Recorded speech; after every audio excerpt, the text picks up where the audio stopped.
Hello again and welcome back to the PhatPhish Guitar Studio. I'm Dave and today I'm going to be picking up on a conversation that's been going on in the comment section of one of my YouTube videos. I think it was the one, it's like the Mexican Strat versus USA Strat video.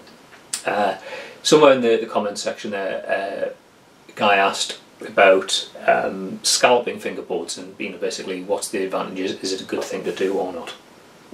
And a scalloped fingerboard, basically it's a modification that you can make to the neck of the guitar, where if you think at the minute on a Strat like this, got a flat piece of wood with the frets attached to it. A scalloped fingerboard, you actually go in between each fret and carve like a U-shaped channel across the fingerboard.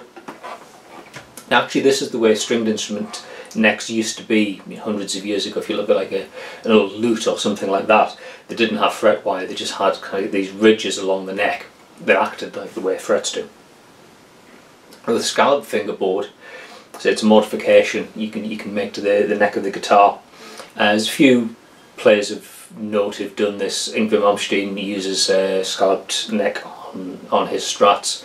Richie Blackmore, back in the day when he was playing Strats, used to have a scalloped fingerboard. And I think Steve Vai gems as well, so the higher frets, some of those are scalloped. You know, you don't necessarily have to scallop the whole neck. So why would you do it? Now this guitar's just got a regular neck, so if I want to bend a note, the only option I've got is to play it and bend it across the fingerboard. With a scalloped neck, because there's the material kind of taken away in the area between the fret wire, I can also push down, and that'll sharpen the note as well. You know, people tend to pick up on Yngwie as being it's just a shredder. Everyone says, oh, he's like a really fast player, he plays all the neoclassical stuff. One of the things I think gets overlooked quite commonly about Yngwie's playing is he's got incredible left-hand vibrato, and that's largely due to the fact he's playing a scalloped neck, so you can really dig in and bend notes using the way that the scalloped neck and scalloped fingerboard feels. Now that doesn't mean that this is something you should rush out and do if you're into doing string bending. It's a very, very personal thing. It's a question, should you scallop the neck or not, was the question that was being asked on the YouTube comments. And the answer is, like so many things in life, it depends. It's all about the way your guitar feels. It's a very personal experience. Some people like it, some people just really can't get away with it. It feels really different when you first pick up a guitar with a scalloped neck and you start to notice things about your playing technique that you probably weren't aware of.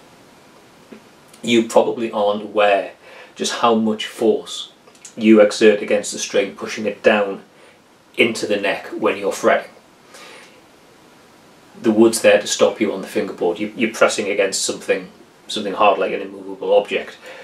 If you take some of that wood away and you apply this usual sort of pressure that you do when you're fretting a note, your finger's just going to have further to go, and you might find that what you're just trying to play as regular fretted notes actually go slightly sharp, and you need to readjust and rethink your playing style slightly, so you're only pushing down enough to fret the note at pitch rather than going sharp.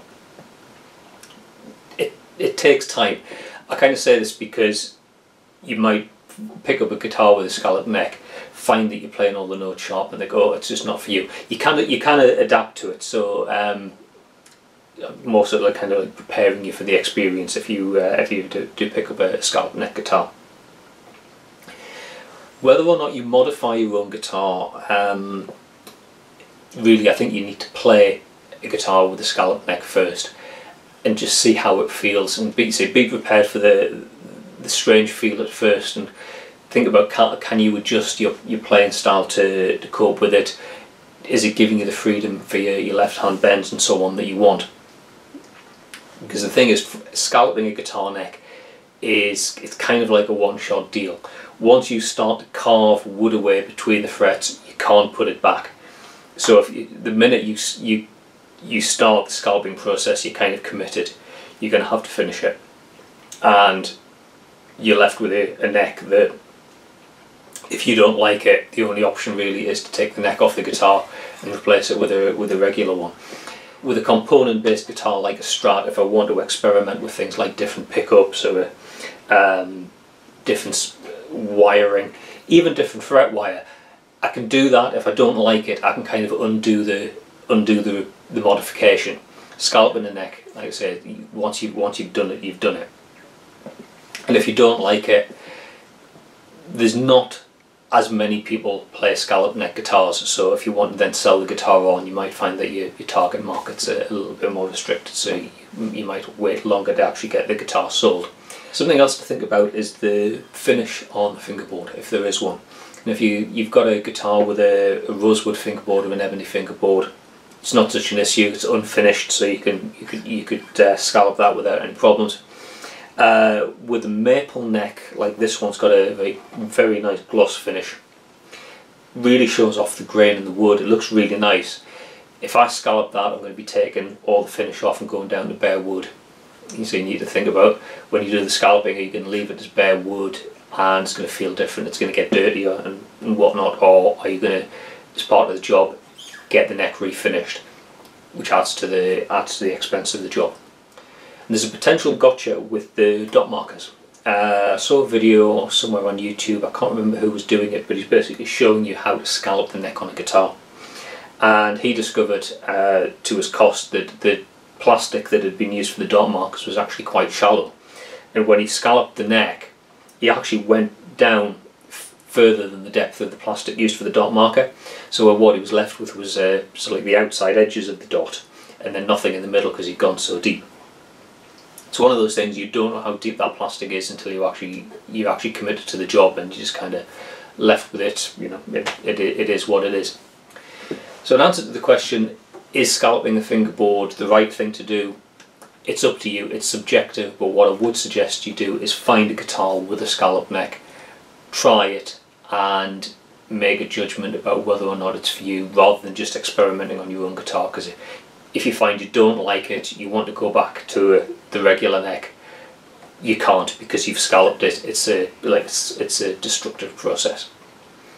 But you might find that it is for you, so it's worth checking out a scallop neck guitar. You might really get on with it and then want to make the modification to your own guitar. Like I say, it's very personal taste. Okay, so that's all for now. As always, if you've got any questions or suggestions for future videos, then if you go here, there's a form you can fill in, and I'll try and get around to answering your question as soon as I can in a future video. If you've liked this one, then please click like, subscribe, comment and whatnot down there, all the options that YouTube gives you. Thanks for watching, and I'll see you in another video next time. Bye for now.